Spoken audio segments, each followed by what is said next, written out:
Très chers membres de la communauté congolaise de partout dans le monde, bon après-midi. Bon après-midi parce que nous vous avons dit qu'aujourd'hui, nous passerons les après-midi parce que l'obligation professionnelle l'exigeait et ça nous a empêché de parler avec vous en termes de bonjour. Mais n'empêche, nous sommes là pour clôturer cette semaine, nous sommes là pour partager les quelques sujets que nous avons. Nous sommes là pour répondre à notre rendez-vous quotidien. Nous sommes là pour vous dire merci à vous qui êtes toujours fidèles, à vous qui vous appelez Pichon Silou, à vous qui êtes connectés en ce moment. Laisse que Dieu vous bénisse. Comme vous le savez, aujourd'hui c'est le week-end, aujourd'hui c'est les jours que nous allons relaxer, aujourd'hui c'est les jours que nous allons clôturer cette semaine, aujourd'hui c'est les jours que nous allons souhaiter bon anniversaire à ceux qui fêtent. Aujourd'hui, c'est les jours que nous allons vous dire des choses que vous connaissez peut-être déjà, des choses que nous allons traduire, que nous avons postées sur notre page Facebook et que nous allons juste réexpliquer et que nous allons juste essayer de traduire en français. Vous vous appelez Monsieur Guy qui n'a vous dit, Maman Dorcas, vous nous suivez en ce moment, que Dieu vous bénisse. Maman Fifi Likia, Papa Coco, Père Double, que Dieu vous bénisse. Maman Fina Makoba, Papa Johnny Koyeye, laisse que Dieu vous bénisse. Vous vous appelez Monsieur Issa, les Juifs Noirs. Merci d'être en ligne, que Dieu vous bénisse. Maman Marie Chibola, de loi que vous nous suivez, laissez que Dieu vous bénisse. Nous rappelons encore qu'aujourd'hui c'est le samedi 23 mai 2020. Nous commençons d'abord par souhaiter un bon anniversaire à toi qui fête ton anniversaire de très loin. Tu t'appelles Papi Kazadi Pichen. Tu le fêtes de très loin. Là, nous sommes à Ouvira. Laisse que Dieu te bénisse en ces jours de ton anniversaire. Tu es là, notre fille. Nous sommes dans la famille Fouampa. Nous voyons Maman Ligi. Bon anniversaire à notre fille et que Dieu la bénisse et la comble de ce merveille. Nous allons parler de quoi aujourd'hui? Qu'est-ce que nous allons partager? Comme nous vous le disons toujours, nous ne venons pas avec des nouvelles, nous ne venons pas avec des informations, mais nous venons avec un partage. Ce soir, nous allons parler des Kankaki. Qu'est-ce qu'il y a eu à Kankaki? Là, nous sommes le jeudi, vers 9 h du matin. Il y a un véhicule qui a cogné les garde-fous et tombé dans la rivière. Nous vous dirons qu'est-ce qui est arrivé. Vous vous appelez l'ours suprême, que Dieu vous bénisse. Merci d'être en ligne. Vous vous appelez Maman Liziba Tongo, Maman Patience, là où vous êtes, que Dieu vous bénisse.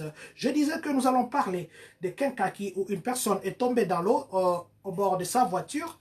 Nous parlerons du président Donald Trump qui demande à ce que les églises et les autres lieux de prière puissent réouvrir à partir de ce week-end. Nous parlerons aussi de dons que le président Donald Trump a fait pour soutenir le ministère de Santé en termes de recherche de solutions au coronavirus. Nous parlerons aussi du docteur Fauci qui prévient, qui dit que le coronavirus ne sera pas éradiqué de sitôt. Donc, nous avons encore un long chemin à faire avec cette pandémie. Nous parlerons d'un jeune de 18 ans qui était inculpé ici à Champagne en possession de cannabis et puis d'une arme. Nous vous dirons comment c'est arrivé. Et puis nous allons clôturer par une page noire. Là, nous irons chez notre compatriote qui a perdu sa maman hier. Nous vous dirons de qui il s'agit. Ce sont les quelques points que nous allons clôturer la semaine avec, en vous disant merci pour votre fidélité et en disant à toi qui s'appelle Chica Christelle et Maman Solange, que Dieu vous bénisse. Merci d'être en ligne. Emmanuel, Monsieur Emmanuel Kassongongongo, merci d'être en ligne. Nous commençons par Kankaki. Nous sommes entre Chicago et Champagne. Là, nous sommes le jeudi à 9 h du matin. Monsieur Nazir Douglas, qui a 20 ans, il était au bord de sa voiture et au niveau du pont, il a cogné les garde-fous et il est tombé dans l'eau. La police était appelée le même matin et ils sont arrivés. Ils ont cherché, ils n'ont pas trouvé. Mais vers 17 h, ils ont trouvé les véhicules. Monsieur Nazir était déclaré mort. Ils ne savent pas encore quelles sont les circonstances qui ont entouré sa mort. Mais du moins, hier vendredi, l'autopsie devait être faite pour qu'il puisse savoir quelles sont les circonstances qui ont entouré cette triste disparition, mais du moins jusque-là, il n'y a pas encore de nouvelles. Tout ce que nous allons vous dire ici et que quand vous conduisez, il faut être très prudent au volant. Deux fois, le volant peut bloquer. C'est pourquoi il est toujours conseillé de respecter la vitesse avec laquelle nous conduisons. Du moins, on a regardé, il y a une caméra d'une société qui était là à côté. Cette caméra a montré que M. Nazir avait brûlé un feu rouge. Et il était au bord de sa voiture. Il conduisait à vive allure jusqu'à ce qu'il a cogné des garde-fous. Il est tombé dans la rivière. Mais maintenant, les drones qui filment, ont montré que, parce que quand la police est venue, pourquoi ils ont pris de temps pour chercher? Parce que la vidéo de cette société, ça montrait là où il y avait de l'essence au-dessus de l'eau. En fait, c'est là que les recherches se faisaient. Mais il s'est fait que là, il n'y avait pas la voiture. Maintenant, des drones ont montré exactement où se trouvait la voiture. Et ce sont des drones qui ont permis à ce qu'on puisse récupérer les corps de notre frère, si nous devons l'appeler comme ça, qui nous a quittés. Donc ici, il est juste question de nous rappeler encore de respecter la vitesse quand nous conduisons. Nous parlons maintenant du président Donald Trump. Il a demandé à ce que les églises puissent ouvrir demain. Donc déjà ce week-end, il a demandé à ce que les églises puissent ouvrir et qu'il a dit que tous ceux gouverneurs qui n'accepteront pas sa demande, ça veut dire de laisser les églises ouvrir, il va outrepasser. Il va outrepasser cette mesure ou il va outrepasser la décision du gouverneur. Mais on ne sait pas encore jusque-là comment il va faire, quels sont les mécanismes qu'il fera pour outrepasser les refus des gouverneurs. Mais du moins, ce que nous savons, il a demandé, il a dit que les églises, des mosquées, des chapelles, tous ceux qui s'appellent lieu de prière, ou tout ce qui s'appelle église, ce week-end, c'est officiellement considéré comme essentiel. Mais du moins, les gens critiquent, ils disent que non. Ça, c'est parce qu'ils veulent juste, quand vous voyez qu'on s'approche de novembre, hors novembre, c'est là qu'il y aura des élections. Alors, les gens disent qu'il veut juste réaliser sa promesse de campagne pour rouvrir les églises et exposer les gens. D'ailleurs, le maire de Chicago a critiqué en disant que le président, il fait deux fois des déclarations stupides, excusez-moi le terme parce que c'est ce qu'il a dit, que le président faisait des déclarations stupides et il en a fait des déclarations qui ne mettaient pas en sécurité la vie des gens et que pour Illinois, ils vont continuer à suivre les recommandations des experts en santé. Alors, peut-être qu'il y aura une opposition avec Illinois, mais du moins pour demain, le président a demandé à ce que les églises puissent aller prier. Est-ce que nous devons nous conformer à l'ordre donné par les gouverneurs ou nous devons nous conformer à l'ordre donné par le président? Mais du moins, ça se sent déjà à l'horizon, que d'ici là, nous aurons encore le temps de dire Alléluia. Nous aurons encore ce temps-là, parce que bien que les autres ont condamné, ils ont dit que les églises ne peuvent pas réouvrir parce que les églises n'ont jamais été fermées. C'était des portes qui étaient fermées, mais les prières continuaient à se faire et que la vraie église, c'est les cœurs. Bon, du moins, je dis ce que les gens disent. Mais du moins, d'ici là, je crois que demain, peut-être déjà, les gens vont suivre les conseils, plutôt la décision du président de la République, Donald Trump. Peut-être que les autres se plieront à l'opposition ou à l'observation du gouverneur J.B. Mais du moins, tout ce que nous savons est que c'est ce que le président a dit et il a dit que ça doit fonctionner maintenant. Mais en contradiction presque avec ce que le président a dit, le docteur Fauci, là nous parlons maintenant du docteur Fauci, le docteur Fauci a dit ceci: ça serait vraiment imprudent de réouvrir tous les 50 États au même moment parce que le COVID-19 n'est pas prêt à être éradiqué. Donc, nous avons encore une longue marche à faire, à moins peut-être qu'il y ait un vaccin efficace. Or, le vaccin n'est pas encore à la porte. Le vaccin, ça veut dire que nous avons encore une longue marche à faire. Mais du moins, il a dit qu'il encourage les gens à utiliser les remdesivir parce que les remdesivir, ça donne déjà des résultats qui sont très encourageants. Mais du moins, nous devons savoir que jusque-là, il n'y a pas un vaccin qui pointe à l'horizon. Dans ce même cadre, le président Donald Trump, pour aider, pour appuyer la démarche du ministère de la Santé ici aux États-Unis, donc son salaire, il a déposé son salaire trimestriel qu'on lui a donné. Comme vous le savez, le président de la République, ici aux États-Unis, son salaire c'est de 400 000 $ par année. 400 000 $ par année. Et il a déposé un chèque de 100 000 $ qui est son salaire trimestriel. Il a déposé ça, il a donné ça au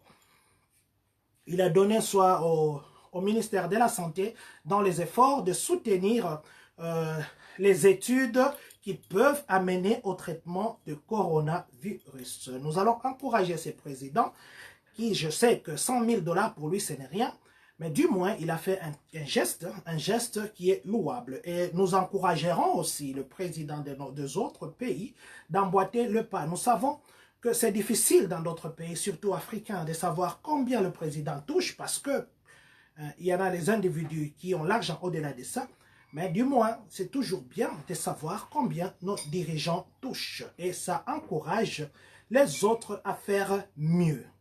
Nous allons parler maintenant d'un jeune. Ici, nous sommes sur Madis. Ici, nous sommes sur l'ouest de Kirby. Ici, nous sommes à Champagne. La police arrête. Un garçon était au bord de sa voiture. Là, nous sommes sur l'avenue Madis. La police lui demande, un garçon de 18 ans, on lui demande de s'arrêter. Et quand il s'arrête, on lui dit de descendre et puis on va fouiller sa voiture. Et quand il a attendu qu'on devait fouiller la voiture, le garçon qui s'appelle Tyler Peacock, il a quitté, et plutôt il a démarré, il a fui. On l'a suivi. Il a abandonné la voiture au coin et lui-même a fui à pied. On a d'abord réquisitionné sa voiture et on l'a arrêté, on l'a appréhendé. Maintenant, quand on l'a appréhendé, on lui a posé la question de savoir pourquoi il fouillait. Alors, la réponse qu'il a donnée à la police, il a dit qu'il fouillait parce que son sac contenait des cannabis. Et quand la police a fouillé le véhicule, ils ont trouvé qu'il y avait une arme, ils ont trouvé qu'il y avait de trucs pour peser. Ils ont trouvé aussi que le monsieur avait d'autres trucs dans la voiture qui n'étaient pas autorisés. Alors, on lui a demandé là où il a eu l'arme parce que l'arme était volée. Il a dit que cette arme-là, il a échangé avec quelque chose sur la route avec un inconnu. Peut-être que c'était ça, c'était à cause de ça, c'était peut-être sa marchandise de cannabis qu'il avait échangé. Mais entre-temps, il était d'ailleurs sous liberté conditionnée. Et il devait rentrer à la cour. Mais pour le moment, c'est une autre affaire qui s'ajoute parce qu'il était déjà condamné dans l'histoire de vente de drogue. Là, c'était à Rantoul.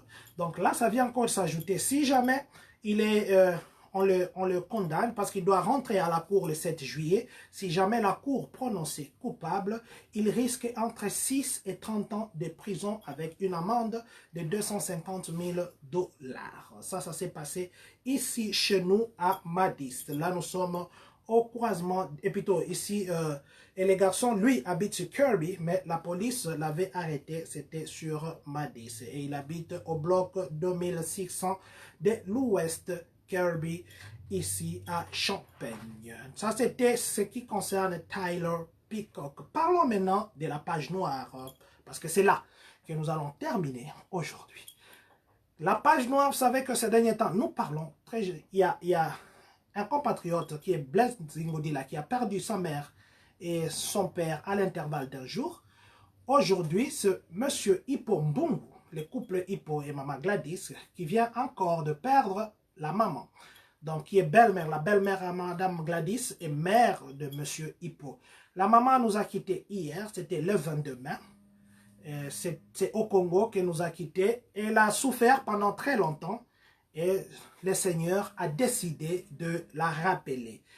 Ici, en mon nom moi, personnel, au nom du comité directeur et au nom de la communauté congolaise de Champagne-Kani, nous venons ici présenter nos condoléances à cette famille qui en ce moment verse de larmes. Nous allons encore une fois de plus encourager tous les compatriotes de passer pour un bonjour, même à distance, ou un bonjour en respectant la troisième phase parce que ça commence le 29, avec une distance, un regroupement au moins de 10 personnes.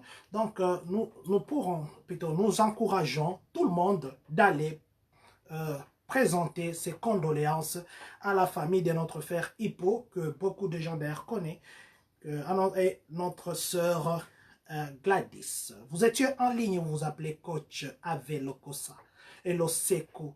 Vous étiez en ligne, vous vous appelez Maman Michel-Ange Misenga. Vous étiez en ligne, vous vous appelez Papa Michel Kalenga ainsi que toute votre famille. Vous étiez en ligne, vous vous appelez Maman Santa Fouamba et c'est le petit. Et toutes les personnes de la famille, vous étiez en ligne, vous appelez Maman Clémentine Madonna et Papa Lionson Badika. Laisse que Dieu vous bénisse. Aujourd'hui, c'est le week-end, c'est les jours que nous devons être très courts pour ne pas abuser de votre temps. Aujourd'hui, c'est le week-end, c'est les jours que nous avons changé le programme pour vous parler les après-midi. Lundi, ça sera férié, c'est le Memorial Day ici aux États-Unis. Il n'y aura pas le boulot partout aux États-Unis. Lundi, nous allons nous retrouver le matin. Demain, dimanche, pour ceux qui vont à l'église, attendez la décision finale pour ne pas tomber dans le piège. Mais pour ceux qui prient en ligne, nous vous encourageons de ne pas abandonner la foi parce que le corona est là. Et l'arme, la bonne arme, ça sera la prière. Et c'est ça, ce qui est une bonne arme. Nous venons ici encore une fois de plus pour vraiment clôturer, vous rappeler que nous avons porté ces polos parce qu'il y en a qui ne se sont pas encore enregistrés. Les recensements continuent, ils ont prolongé, je crois, jusqu'au mois d'octobre. Alors, nous vous encourageons de vous recenser. Alors, je ne sais pas si les écrits sont renversés ou quoi. Ceux qui ne l'ont pas encore fait, vous avez reçu des lettres, faites-le. Et ceux qui l'ont déjà fait, nous vous disons merci pour avoir fait un devoir civique. Merci beaucoup. Maman Adassa Lokela, merci beaucoup. Monsieur Célestin d'être en ligne. Vous appelez Maman Niki Kadima, que Dieu vous bénisse. Maman Animeta, laisse que Dieu vous bénisse. Monsieur John Bachala, nous vous disons merci. Alors, il ne nous reste qu'à dire que nous allons nous revoir encore le lundi parce que demain c'est dimanche. Il nous reste aussi qu'à dire merci pour votre fidélité. Il nous reste qu'à dire bon week-end à toi, Monsieur Christian Ilunga, et que surtout, que Dieu bénisse les États-Unis d'Amérique, que Dieu bénisse la République démocratique du Congo, et surtout que Dieu bénisse les Congolais des Champagnes.